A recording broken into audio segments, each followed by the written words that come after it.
காலம் கடந்து நிற்கும் ஒரு ஞானி. அவர் பெயர் திருவள்ளுவர். ஒரு அமைதியான மரத்தடியில் அமர்ந்திருக்கிறார்.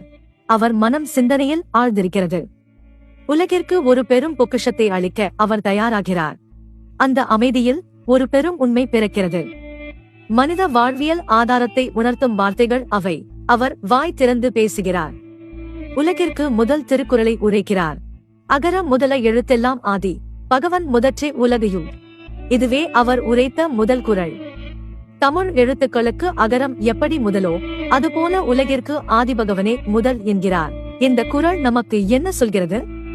ஒவ்வொரு தொடக்கத்திற்கும் ஒரு மூலம் உண்டு. எழுத்துக்களின் மூலம் அகரம் போல இந்த பிரபஞ்சத்தின் மூலம் ஒரு பேராற்றல்.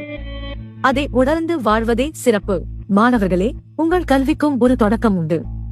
அந்த தொடக்கத்தை மதித்து அறிவின் மூலத்தை தேடுங்கள். திருவள்ளுவரின் இந்த முதல் குறள் வாழ்வியல் அடிப்படையை உணர்த்தும் ஒரு பாடம். இதை மனதில் நிறுத்தி முன்னேறுங்கள்.